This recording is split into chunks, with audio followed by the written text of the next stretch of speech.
Are you ready to get into our manga review? Hopefully. So, I have been reading manga once more. Manga. Somebody out there is gonna kill me one day because of my mispronunciation, and I'm just gonna plead ignorant. Anyway, so I have been reading a ton of different manga because I have nothing better to do. I do. I have tons of stuff to do. I've just been reading it when I'm not supposed to.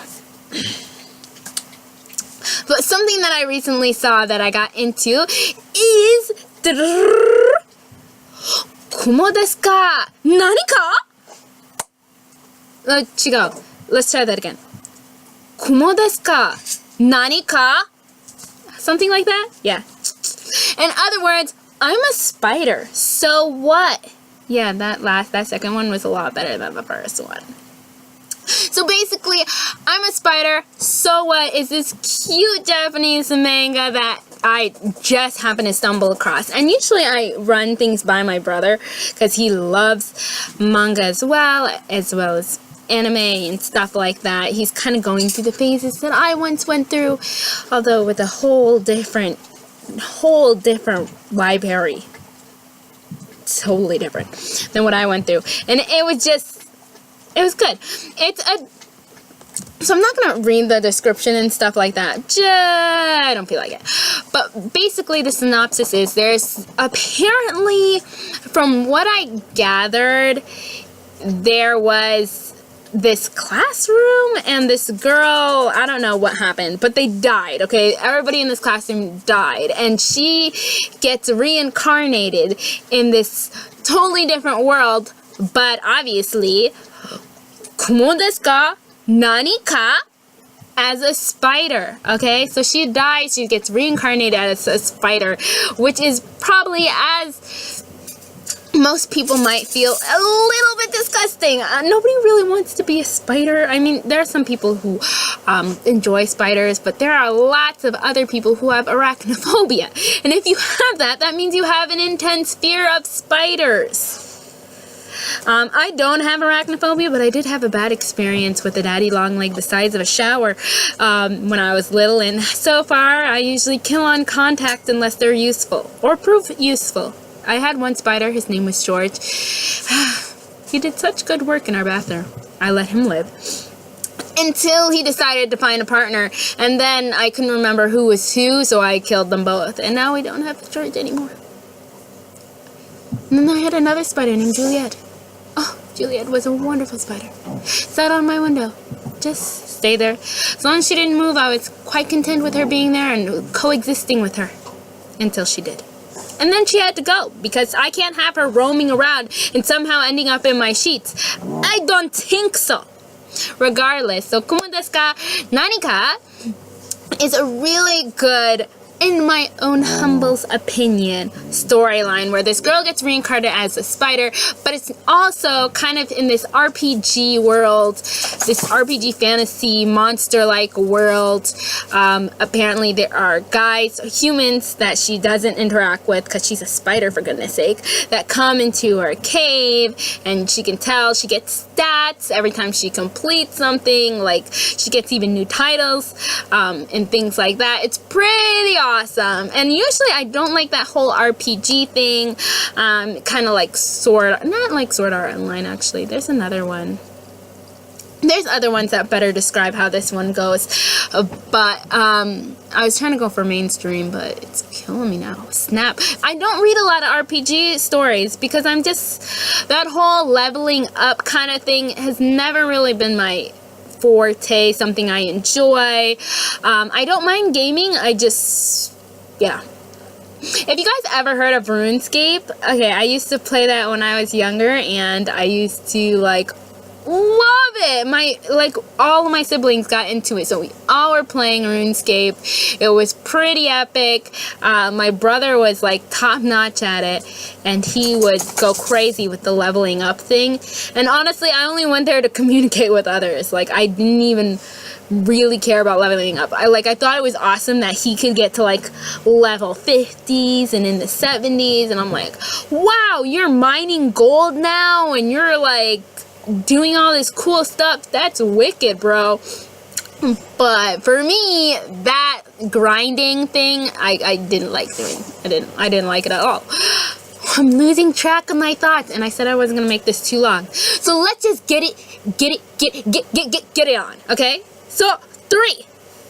Art, plot, and would I recommend this, okay? So the art style is just your typical manga. There's a lot of, it's a chibi kind of cute style that they go for, which is really nice, so the spider doesn't look too ugly. And just when you think it's only chibi cute style, it's very, they have lots of details in the other monsters, which is super awesome. I love that. One of the things I love about the art style in this comic is that, somebody really will kill me for what I am saying right now. What I really love about this art style is definitely a lot of Japanese mangas have a lot of very expressive faces, but there's very few that I've seen that have and go that extra mile in expressiveness to that really hardcore extreme expressions like Skip Beat or Skip Beat is my favorite. That chibi style is just phenomenal. But there are others. And I'm not talking about extreme like, One Piece's mouth crashing down or things like that. Or the obnoxious smiles. I'm really talking about like an evil look, like Assassination Classroom. That evil look, but paired into a chibi style. If you have not read Skip Beat, read Skip Beat. Oh my goodness. You will know what I am talking about when I mean these dramatic chibi style other things like that. So it really has those cute moments as well as those funny, dramatic, extreme expressions. The artist does a fantastic job in making a spider look cute. Like you were rooting for this spider before you even get to the 3rd chapter. Like you are feeling the intensity of the struggles that this spider has to go through. And this spider goes through a lot. Like survival of the fittest is what this spider is going through. And they are doing a bomb.com job. Okay. That is just how it is.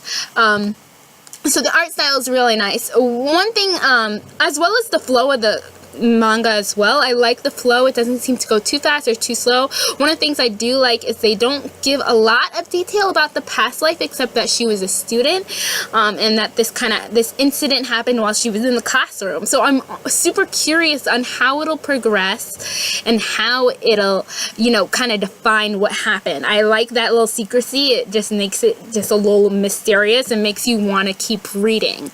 Other than that, it's more of the kind of, the chibi cute style reminds me of a shoujo, but at the same time, because it's like that RPG style plot, it does kind of remind me of a shonen, but it's very difficult to tell still. I'm sure they tried to do a combination of both, and I'm sure it actually falls under shoujo. I'm not, I can always look it up. Let me see. It doesn't say actually, it just says kind of drama, mystery, fantasy, things like that.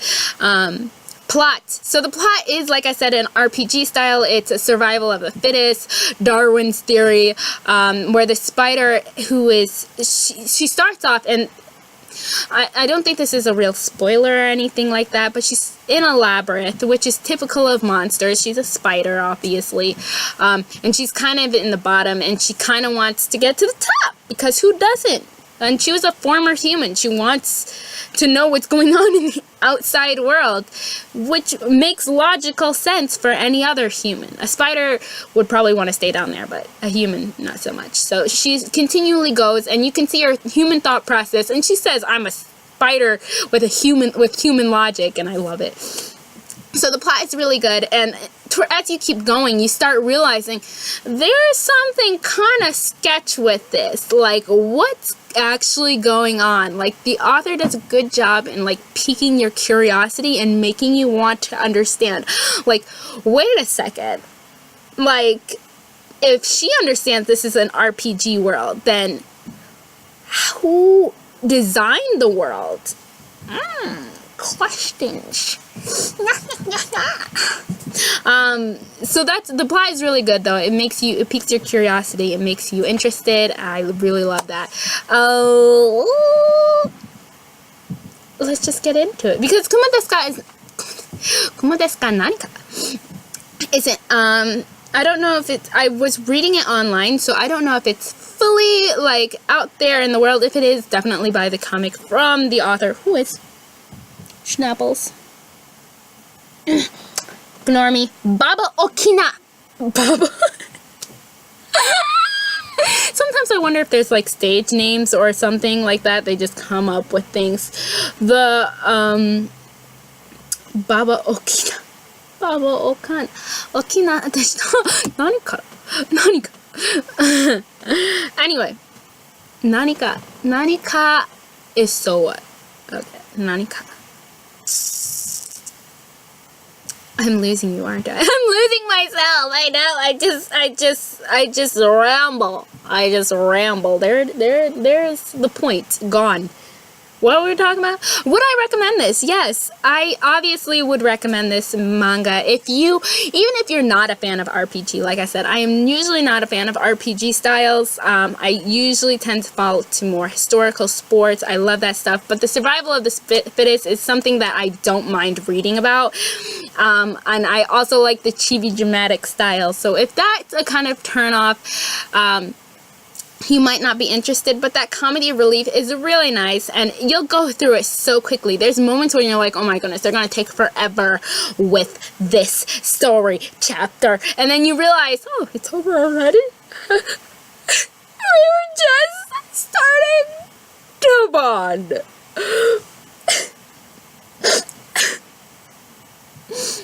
Don't feel bad. It's okay.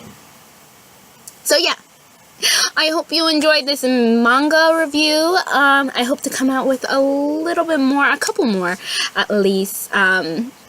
Maybe doing it once a week. We'll see how I'm feeling. And I might include pictures. I'm still really new to this YouTubing thing, so I'm not sure on editing and junk like that. Right now I'm just keeping it natural.